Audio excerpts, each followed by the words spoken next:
Vem comigo aqui, põe as imagens, por favor, da polícia atrás de um carro envolvido num acidente.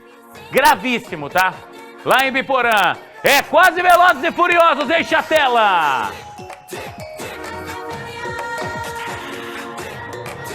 A polícia estava atrás do carro que se envolveu num acidente que foi registrado por câmeras de segurança. Bota a câmera pra mim, Sandrão, por favor, 12:05. Olha o momento em que o motociclista bate com tudo contra a traseira do carro. Lamartine Cortes, por essa primeira imagem que a gente tem aí, desse acidente registrado hoje pela manhã, já tá meio que claro que a culpa dessa história toda, no acidente, foi do motociclista. É ele que bate contra a traseira do carro e simplesmente voa. Mas o fato é que o motorista não parou para prestar socorro, para prestar informações, e a polícia está atrás dele justamente para isso. Independente da culpa neste acidente, ele está envolvido nessa história e não pode simplesmente fugir do local, como se nada tivesse acontecido, né, Lamartine? Pois é, Juliano. Inclusive é uma história que a gente foi apurar corretamente hoje cedo, porque esse acidente aconteceu no sábado à noite. Na verdade, na madrugada, de sábado para domingo, 1 da manhã. O que acontece? Cheguei aqui na redação, havia informação desse acidente, e a nossa missão era tentar entender como tudo tinha acontecido e até mesmo ver se a gente tinha uma câmera de segurança no local. Pois bem, chegamos ali no local, de cara já vimos que tem um estabelecimento ali na frente, que é um local de comida, é um bar, algo nesse sentido. E algumas pessoas, Juliano, já apareceram ali para conversar com a gente.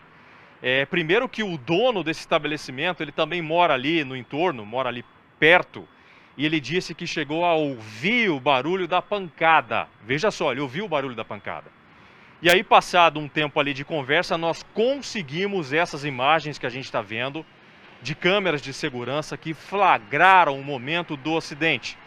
Existe aquele ditado que diz, né, que uma imagem vale mais do que 1000 palavras. Me parece também para a polícia que essa imagem está meio que esclarecendo o que aconteceu. Porque haviam os relatos das pessoas, de poucas testemunhas, já que era 1 da manhã, e em função da pandemia o estabelecimento não estava aberto, ou seja, não tinha clientes ali. Aí o que ocorre?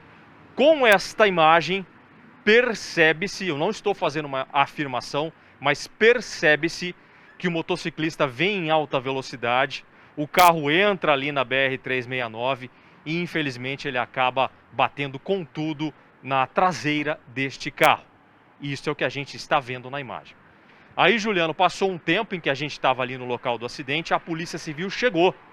Detalhe é que só nós estávamos lá, nós da RIC Record estávamos acompanhando os desdobramentos deste fato.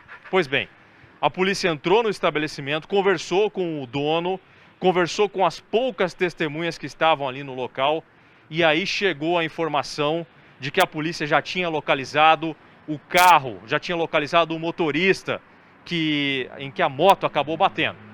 A polícia saiu ali por alguns bairros de Biporã, nós conseguimos acompanhar essa equipe de investigadores e minutos depois nós chegamos nesta casa. Estava o carro ali coberto com uma coberta, mas os investigadores entraram, tiraram a coberta e já viram que era o carro envolvido nesse acidente. Eles deixaram claro para nós o seguinte, Juliano, esse motorista ele não tem culpa. Ele não tem culpa. Por quê? Porque ele entrava na rua e a moto bateu atrás no carro dele. Ô Lamartine, pois mas não. Uma coisa é importante frisar. A omissão de socorro... Isso. Ela também é crime. Isso.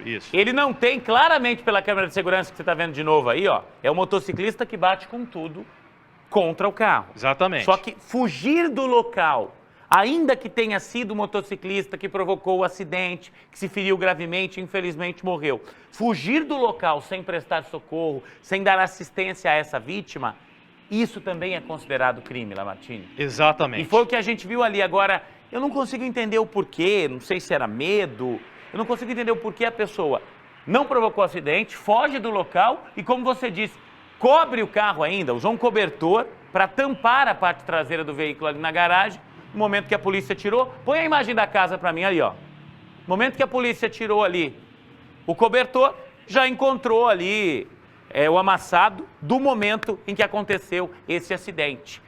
Esse motorista ficou sabendo disso, né? Sim. Ele cometeu crime ao fugir do local. Isso a gente não pode negar, Lamartine. Ele não teve culpa no acidente, mas ele acabou se enrolando depois ao não prestar socorro, que é algo que cada um de nós tem a responsabilidade, cada um de nós tem que fazer, tá? Eu posso me envolver num acidente por culpa minha ou não, o que eu não posso é fugir do local. Exatamente, Juliano. É claro que existem alguns argumentos para se defender essa tomada de postura aí, de fugir ou de sair do local. Alguns dizem, isso eu ouvi da polícia, que de repente ficam com medo, se fosse ali um entregador, de repente viriam mais entregadores e ameaçariam. A polícia diz que isso vai ser apurado, né? Isso já aconteceu em Biporã, isso vai ser apurado, existem mais relatos, mais câmeras de segurança, mas o que ficou muito claro para nós ali em conversa com a polícia, o motorista não tem culpa no acidente, em nenhum momento, mas fica a questão de ter deixado o local do acidente. Lamartine. Acidente que resultou na morte, né, Juliano, de um jovem.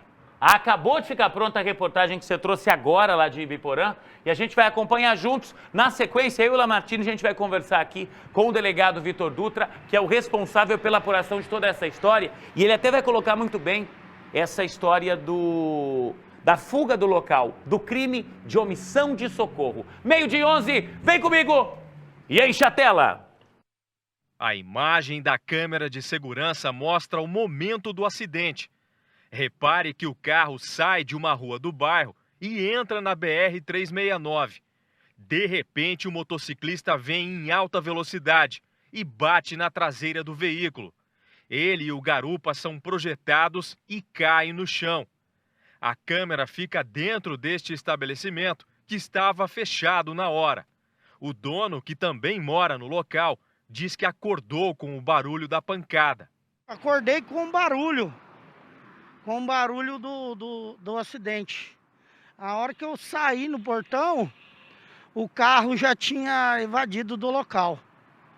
E é o seguinte, o menino já caiu, o outro tinha ido buscar socorro, e chegou mais outros pessoal, chegou um rapaz do Uber, e a gente foi ver, o rapaz já estava entrando em óbito já. Tamanha pancada, pelo jeito. Pancada pela pancada, entortou tudo a moto. E assim, o seguinte, ele já estava em óbito já, ó. Quebrou o pescoço, pelo que a gente deu uma olhada e a gente chamou o SAMU. O acidente foi por volta da 1 da manhã, nesse trecho aqui da BR-369, que é um trecho urbano bastante movimentado, como você está vendo. O carro, ele descia essa rua aqui, ó, exatamente como esses veículos estão fazendo agora. E o motociclista vinha nesse sentido aqui da 369, em direção a Londrina. A moto era pilotada por Lucas de Araújo. O rapaz tinha 22 anos, chegou a ser atendido pelos socorristas, mas não resistiu aos ferimentos e morreu no local. O garupa, de 18 anos, foi levado ao hospital com escoriações. O motorista do carro não parou para ajudar. O dono do estabelecimento que fica em frente reclama que este não é o primeiro acidente com morte que vê no local. Ele diz que, na ausência de redutores, quem passa por aqui acaba abusando da velocidade. Isso aqui virou uma pista de corrida, os caras aqui tiram racha.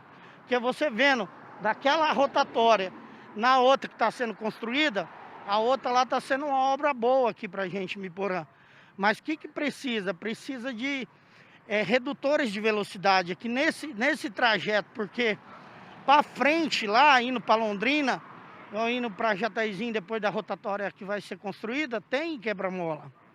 E aqui não tem, aqui tem escola aqui atrás da linha, tem creche, tem um asilo, tem as mães que passam com criança, então chega final da tarde, isso aqui é uma dificuldade. Nesta manhã, a Polícia Civil voltou ao local do acidente. Os investigadores já tinham informações do paradeiro do veículo em que a moto bateu e saíram à procura em alguns bairros de Ibiporã. Eles chegaram nesta casa. A traseira do carro estava coberta. Os investigadores entraram e logo descobriram que o carro era o envolvido no acidente. A polícia avalia que o motorista do carro não tem culpa pelo que aconteceu, mas não podia ter deixado o local sem prestar socorro. Tá certo. Vamos entender agora um pouquinho disso. A gente sempre fala aqui, tá?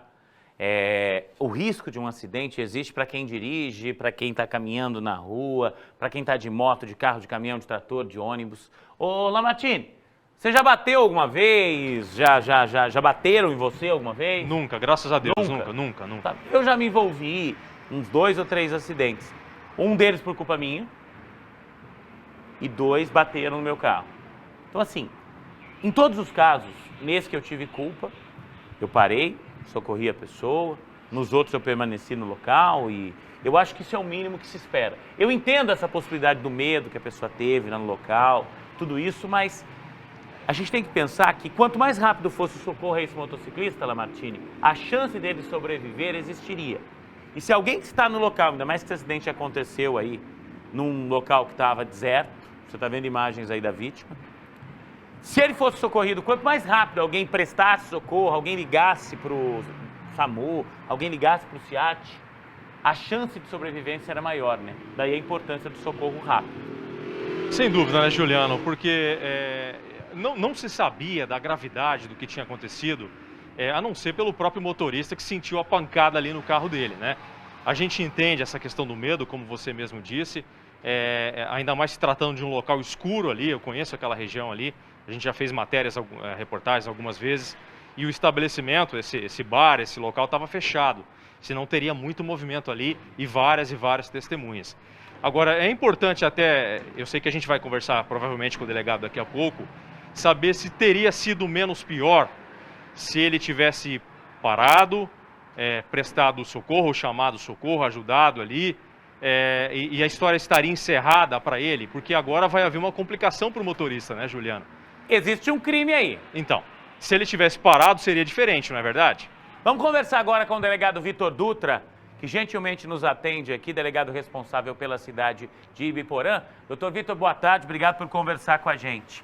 Às vezes as pessoas não entendem assim, mas quando alguém foge do local de um acidente, doutor Vitor, independente da culpa que ela tem, quando ela deixa o local, isso caracteriza a omissão de socorro, correto? Boa tarde.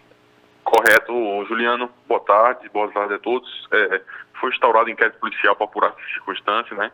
Inclusive, pelas imagens que nós colhemos lá no local, há indício também de que houve culpa por parte do motorista, né? Apesar da motocicleta colidir na parte de trás do carro, acredito ali que ele foi imprudente, ele foi negligente ali em tomar os devidos cuidados de ver se tinha algum veículo vindo ou não. Acabou que entrando de vez ali na curva. E a moto também, houve também culpa por parte de imprudência dos motoqueiros que estavam em altíssima velocidade e acabaram colidindo com o veículo. O senhor acredita, a gente está vendo a imagem do Lucas de Araújo aí de 22 anos, meus sentimentos à família que perdeu esse jovem. O senhor acredita na possibilidade de que esse motorista tenha deixado o local com medo de repente, outros motociclistas chegarem, de ser intimidado ali pelo fato de ser um local deserto? Essa é uma hipótese considerada pela polícia ou não dá para simplesmente justificar dessa forma sem parar para tentar ajudar num momento como esse, doutor Vitor? Se a gente aceitar como tese essa circunstância de que teve medo no local, assim, ninguém para, né, Juliano? Porque se ocorrer um acidente ali e não tem elementos concretos de que há um perigo de vida para a pessoa ali, ela tem que parar e fazer o socorro, né? Agora, em tese, você aceitar essa situação, se eu parar, eu vou ser agredido e tal, aí você acaba criando uma situação de que liberando os condutores de qualquer compromisso com a vítima, né? E isso aí não ocorre, né? Ele vai responder pelo crime de omissão de socorro, sim, além do fato de que possivelmente deve ser indiciado por homicídio culposo, pela circunstância ali de não ter tomado o devido cuidado quando da manobra do veículo.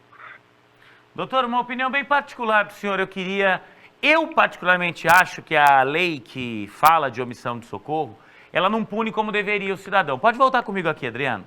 Por que é que eu digo isso? Porque eu nunca vi ninguém que fugiu do local de um acidente ficar preso, pagar por isso. O senhor concorda comigo que a omissão de socorro tem que ser caracterizada como crime, com punição severa? Porque, afinal de contas, às vezes um segundo, não estou falando que é exatamente no caso desse acidente, não tenho autoridade para dizer isso, mas às vezes um segundo que demore o resgate dessa pessoa pelo SEAT, pelo SAMU, alguém ligar para um serviço de socorro, pode significar a vida ou a morte da vítima, né, doutor? É correto, Juliana. É uma pena que é muito baixa, infelizmente, né? O legislador ele acabou que optando por uma pena branda, né, em relação a esse crime de omissão de socorro, mas que nessa circunstância concreta, se eu ficar comprovado, por exemplo, durante a investigação, de que houve culpa realmente do condutor, aí vai se somar o crime de homicídio culposo, mais a omissão de socorro. Então, isso aí pode gerar, sim, uma punição severa para o condutor do veículo. Doutor Vitor, muito obrigado pela sua participação, muito obrigado mais uma vez pela atenção que o senhor abraço, sempre tem com a gente, com todo mundo. Abraço. Aí, gente, é isso, tá? Ouvir a polícia, entender como é que estão essas investigações, o trabalho que está no início, mas é isso, tá? Se todos os delegados nos atendessem, né, com carinho, com respeito com que atende a imprensa, o doutor Vitor, o doutor Roberto, o doutor João aqui em Londrina, tantos outros delegados, né? Isso é extremamente importante, porque não é atender o Balanço, a equipe da RIC, o Juliano, é atender a você de casa que quer ter mais informações, quer ter mais elementos. 12h21, Martini, vamos aguardar então o trabalho da polícia nessa história e eu já volto com você, combinado? Combinado, Juliano. Até daqui a pouco. Até daqui a pouquinho, 12h21.